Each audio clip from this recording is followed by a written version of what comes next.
Meet Nazib-Khanum, a concubine of the Sultan. Nazib is a Circassian, so they called everybody who came here from the Caucasus. Her parents themselves gave her to the harem. It was considered an excellent opportunity for a girl. Nazib got through a meticulous selection process. She must be not only incredibly beautiful, but also intelligent. After the arrival, she was examined by a doctor and a midwife at first, because all the girls entering the harem had to be in a perfect health. On the first night, they also checked whether the candidate snores or talks in her sleep. But she passed all the tests and entered the harem.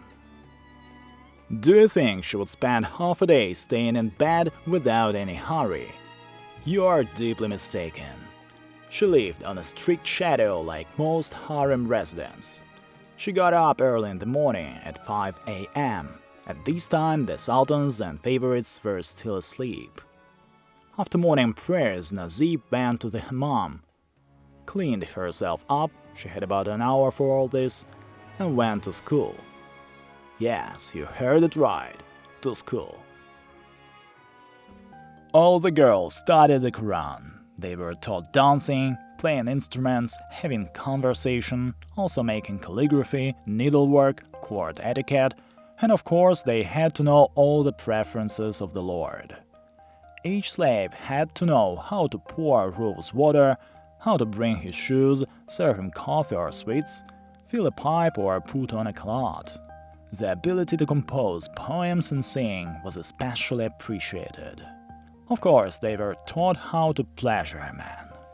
Modest and quiet girls became professional seductresses. Nazib just have successfully passed the exam today and become a jariyah. You may say, well, she passed the exams, now it is time to rest. That is what a pampered concubine is supposed to do. No, she had much work. Clean up the palace, sweep, wash. Ordinary odalisks spend a lot of time cleaning. What about Nazib-Khanum? So, she finished cleaning up. It is time for lunch and a nap. Those who wanted to relax could sleep for an hour, while other women were playing cards and backgammon, smoking hookah, reading books, or just having fun. However, they had to be quiet, so that the Khalfa wouldn't notice the noise in the harem rooms.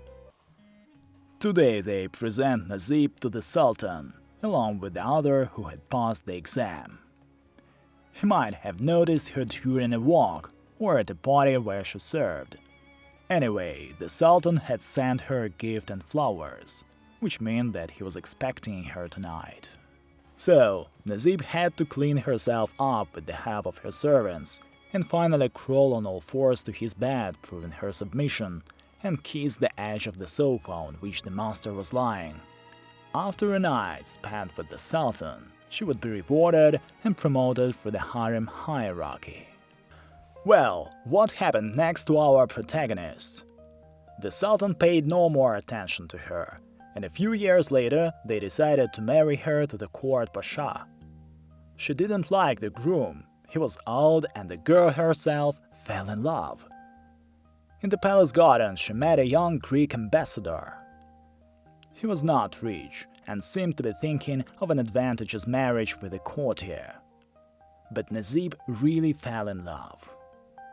To fall in love with a Christian meant to be thrown into the waves of the Bosphorus in a bag with a cannonball. However, the cunning Greek organized an escape. During the holiday, Nazib got Greek clothes and left the palace with Greek guests, boarded a ship and left Turkey. She took several diamonds and other precious items that were given to her as a part of her dowry for a future wedding.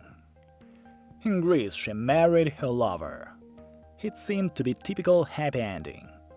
However, this story evolved further contrary to the cinema rules. Her husband, for whom she risked everything, fled with all her treasures and ended his career in bankruptcy. Nazib was left alone with 12 children. As a result, she returned to the harem as an old woman in rags. And what would you think?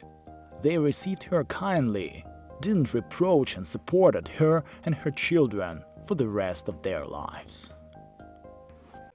Do like and subscribe if you enjoyed this story. Oh, and click on the bell so you get notified when the new episode comes out.